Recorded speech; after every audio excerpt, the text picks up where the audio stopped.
Good morning, students. વિદ્યાર્થી મિત્રો, આજે આપણે 11th સ્ટેન્ડર્ડમાં unit 1 read 2 the wild saviour વિશે અભ્યાસ કરીશું.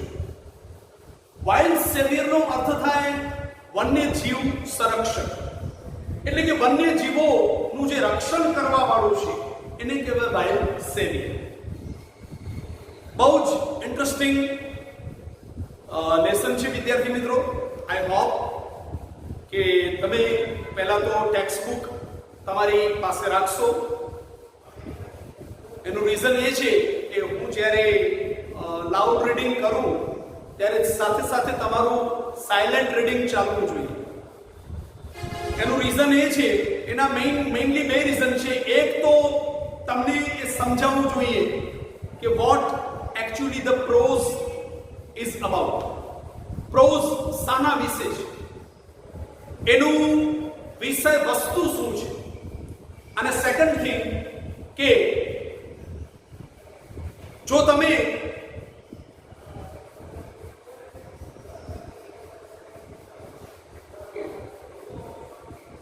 પ્રોઝને બરાબર શીખ્યા હશો, સમજ્યા હશો, તો અને તો જ તમે જ્યારે એક્ઝામમાં પ્રોઝમાંથી તમને એક નાનકડો પેરેગ્રાફ આપવામાં આવશે જે તમે ઓલરેડી ફેસ કરી ચૂક્યા છો, અને એ પેરેગ્રાફની નીચે તમને બે પ્રશ્નો મૂકવામાં આવશે. એ બંને પ્રશ્નના જવાબ પેરેગ્રાફમાંથી જ શોધીને આપણે લખવાના છે. બરાબર? તો જો તમે પ્રોઝને સિન્સિયરલી સમજ્યા હશો બાય હાર્ટ, બરાબર, તો તમે બંને જે પ્રશ્નો હશે એના પ્રોપર આન્સર અટેમ્પ્ટ કરી શકશો અને પૂરેપૂરા માર્ક્સ લાવી શકશો. એટલે આમ પણ જોવા જઈએ તો હવેના ઇંગ્લિશમાં જે પેપર પેટર્ન જે છે, પેપર સ્ટાઇલ જે છે, સ્ટ્રક્ચર જે છે, એમાં કોમ્પ્રિહેન્શન ટાઈપના પ્રશ્નો વધુ પૂછે છે. બરાબર? અને કોમ્પ્રિહેન્શન ટાઈપના પ્રશ્નો એટલા પૂછે છે કે ઇઝીલી આપણે આપણું જે 50 માર્ક્સનું ક્વેશ્ચન પેપર હોય છે એમાંથી પાસિંગ માર્ક્સ એબવ તો માત્ર આ પ્રશ્નના જવાબમાંથી મળી જાય. એટલે તમારા માટે જે પ્રોઝ જે છે એ બહુ અગત્યનું છે અને સ્કોરિંગ પણ ખરું. બરાબર? કોઈ વિદ્યાર્થી નાપાસ થઈ જ ન શકે જો પ્રોઝ અને એને લગતા જે એક્સ્ટ્રેક્ટ્સ જે છે with question answers any proper જો કોન્ફિડન્સ સાથે, વિશ્વાસપૂર્વક, આત્મવિશ્વાસ સાથે, ઉત્સાહપૂર્વક જો જેને કહીએ કે ખાસ આપણે મહેનત કરીએ સિન્સિયરલી, તો આમાં સારામાં સારા માર્ક્સ લાવી શકાય છે. બરાબર? જોઈએ આપણે the wild saviour. Neelam came dashing into the house shouting joyfully, Ali Bhai has come, Ali Bhai has come. All the members of Ram Singh's family went running out to see, and there he was, a tall man with broad shoulders, red cheeks and nose and reddish complexion. He was dressed in a warm, thick, long woolen coat, tight trousers, big leather boots and a brown fur cap. નીલમ જે છે એ ઘરમાં દોડતી ખુશી સાથે દોડતી આવે છે અને ઘરના બધા જ મેમ્બર્સને કહે છે કે અલીભાઈ આવ્યા છે, અલીભાઈ આવ્યા છે. હવે જેવું રામસિંહનું ફેમિલી એને સમાચાર મળે છે, એને ખબર પડે છે કે અલીભાઈ ઘરે આવ્યા છે, એટલે બધા જ બહાર નીકળે છે એને વેલકમ કરવા માટે. અને અહીંયા અલીભાઈની પર્સનાલિટીનું સચોટ વર્ણન કરવામાં આવ્યું છે કે અલીભાઈ કેવા દેખાતા હતા. તો એકદમ ઊંચું કદાવર શરીર, પહોળા ખભા, એકદમ લાલ એના ચીક્સ, એનું નાક અને વ્હાઈટ એવું એમનું કલર હતું. અને એમનું ડ્રેસિંગ જો જોવા જઈએ આપણે તો એકદમ હૂંફાળું, એક લાંબુ એવું જેને કહીએ ને કે વુલન કોટ પહેરેલું હતું, એકદમ ટાઈટ રફ એન્ડ ટફ પ્રકારના જીન્સ પેન્ટમાં હતા, એટલે કે પાટલુણમાં હતા. મોટા મોટા લેધરના બૂટ પહેરેલા હતા અને માથા પર બ્રાઉન રંગની એક જે ટોપી કહી શકાય તે પણ હતી. With a broad smile full of warmth, Ram Singh hugged him and said, come in, you are most welcome, my friend."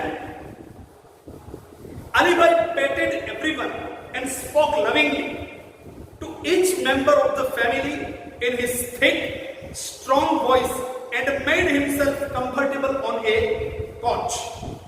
Mother prepared some tea while Ram Singh talked to Ali Bhai. હવે બને છે એવું કે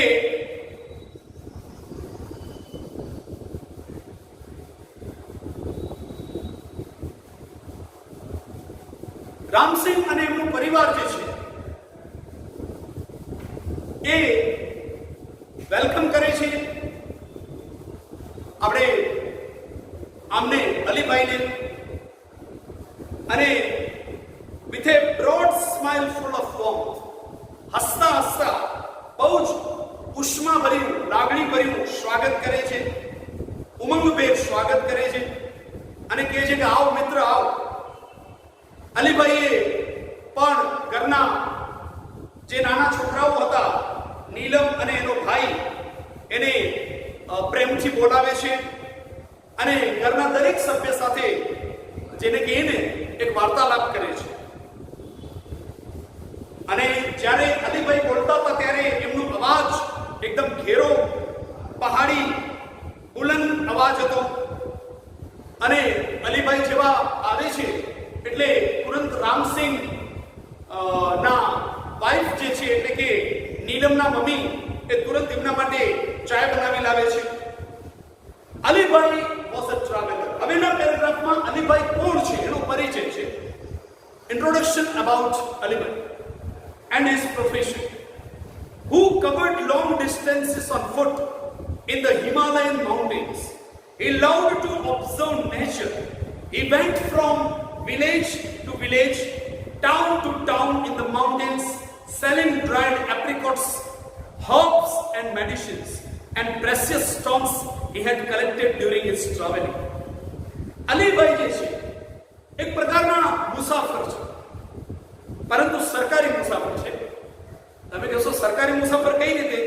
તો એમની જંગલ ખાતામાં નોકરી હતી, બરાબર. અને એમની જે ડ્યુટી હતી એ હંમેશા એ પોતે પગે નિભાવતા.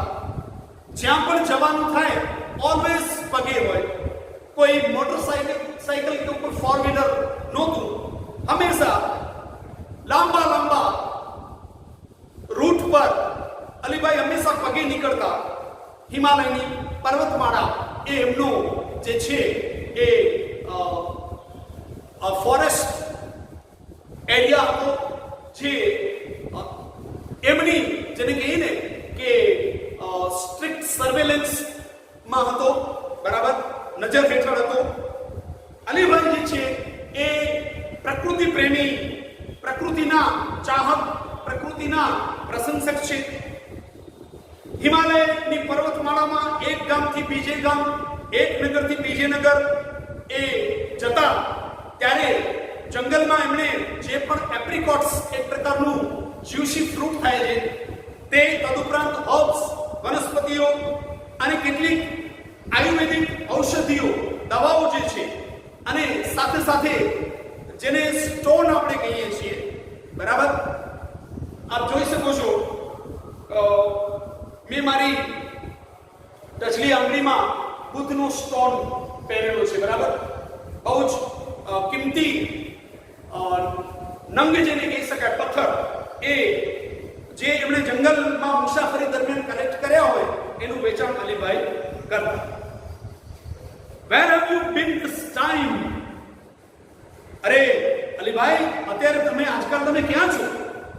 I went up the high mountains up to the borders of India and Tibet.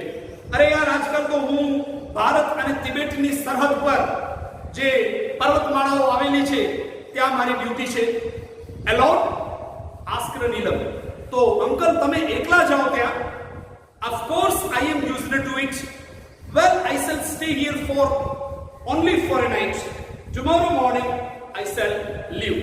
હા બેટા, હું તો ટેવાયેલો છું. મારી ફરજના દિવસો દરમિયાન હું હંમેશા એકલો જ હોઉં છું અને હું તમારી પાસે અહીંયા સવાર સુધી જ છું.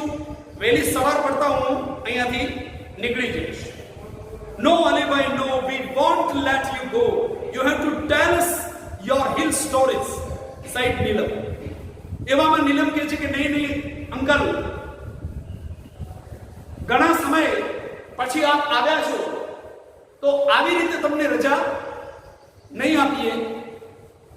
તમે આવ્યા છો તો તમારે અમારી સાથે જેને કહે કે અમને સફિશિયન્ટ સમય આપવો પડશે, બરાબર. અને આવી રીતે તમને ઘણા લાંબા સમય પછી આવ્યા છો તો જવા દેશું નહીં, કારણ કે અમારે ઘણી બધી જંગલની વાર્તાઓ તમારી પાસેથી સાંભળવી છે. After lot of insistence, he agreed to stay for 2 days.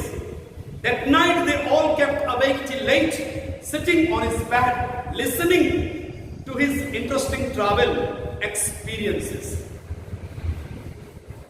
અને તે દિવસે અલીભાઈ અને રામસિંહ ફેમિલી જે છે એ જમી જૂઠી અને બહુ મોડે સુધી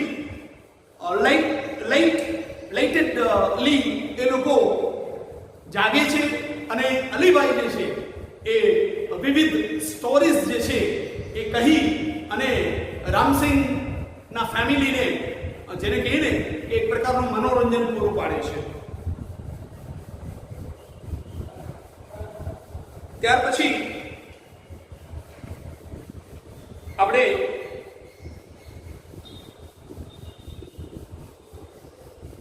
જે પેરેગ્રાફ જોયું અત્યાર સુધી જે શીખ્યા એમાંથી જો તમને પરીક્ષામાં કઈ રીતે પૂછાય છે એ પણ સાથે સાથે હું લેતો આવું છું, બરાબર. ગ્લોસરીમાં ખાસ કરીને અત્યાર સુધી જે પણ નવા શબ્દો આવ્યા છે એનું મેં ભાષાંતર તમને એના અર્થ કીધા જ છે તમને, બરાબર. હવે થોડી પરીક્ષાલક્ષી પ્રેક્ટિસ જોઈ લઈએ. પરીક્ષામાં કઈ રીતે પૂછાય છે તમને, તો પરીક્ષામાં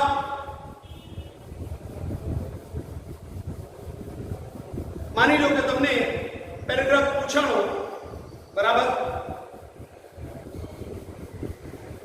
પહેલું જ પેરેગ્રાફ પૂછાણું તમને. All members of Ram Singh's family went running out to sea and there he was. ત્યાંથી શરૂ કરી અને માની લો અહીંયા સુધી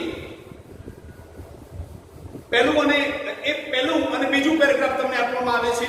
While Ram Singh talked to Alibhai. હવે એમાંથી માની લો તમને એક પ્રશ્ન પૂછવામાં આવ્યો કે describe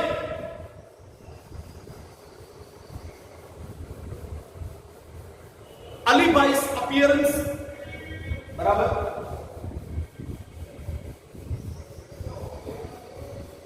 For example,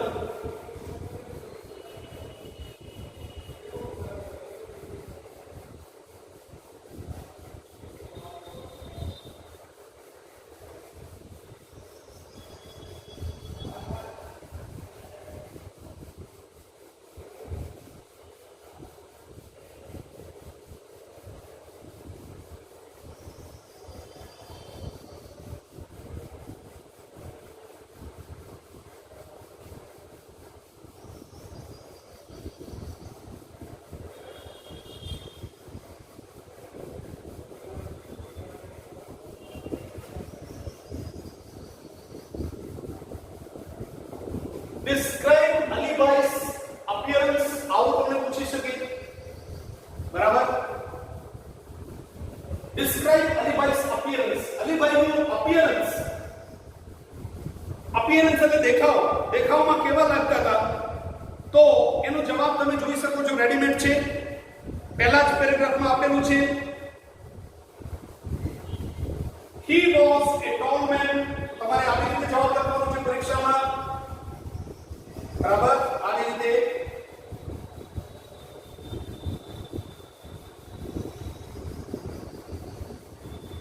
Alibhai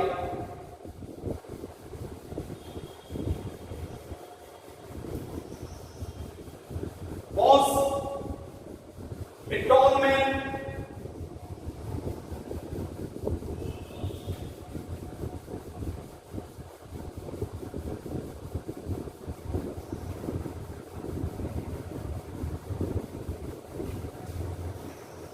With broad shoulders.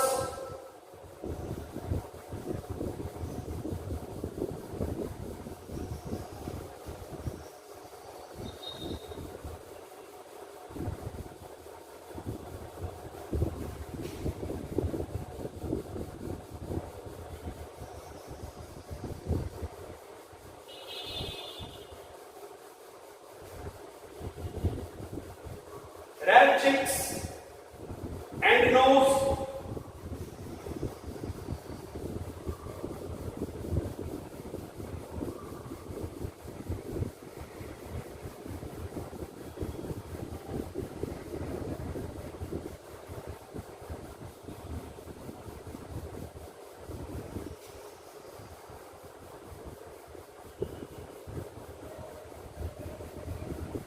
And reddish complexion.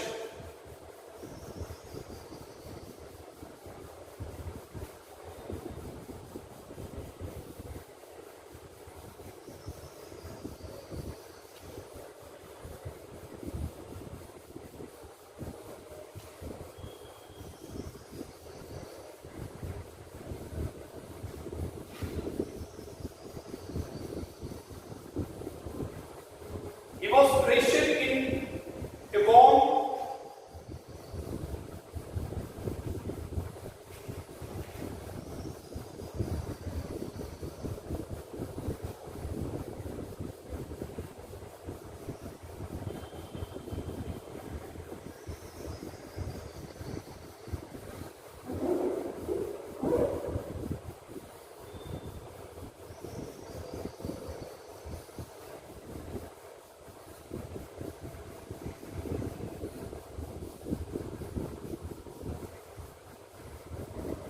thick long woolen coat.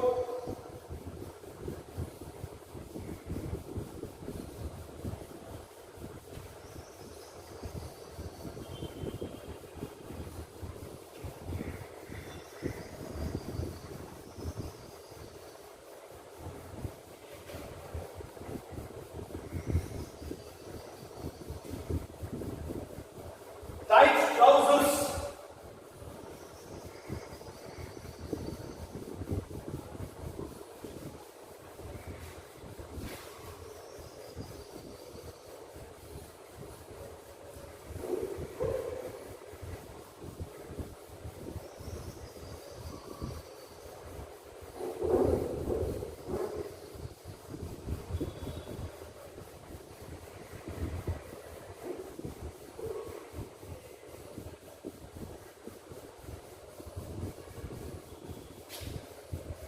Big leather boots.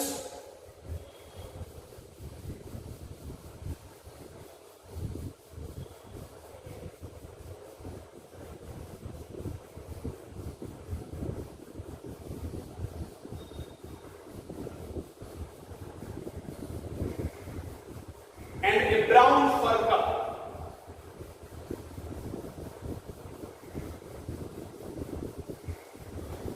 Sorry, cap.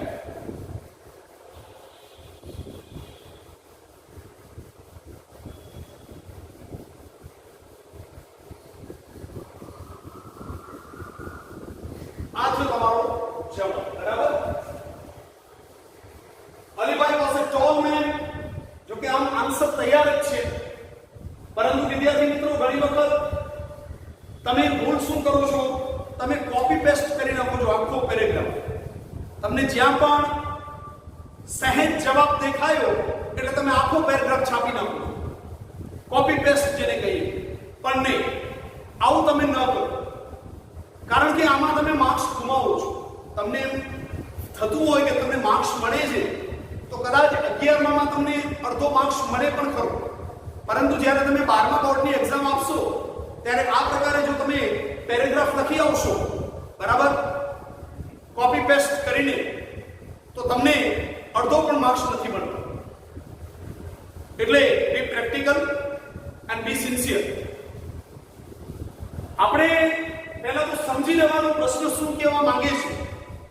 આમાં પ્રશ્નમાં કહેવામાં આવ્યું છે અલીભાઈ અપિયરન્સ, અલીભાઈનો દેખાવનું વર્ણન કરો.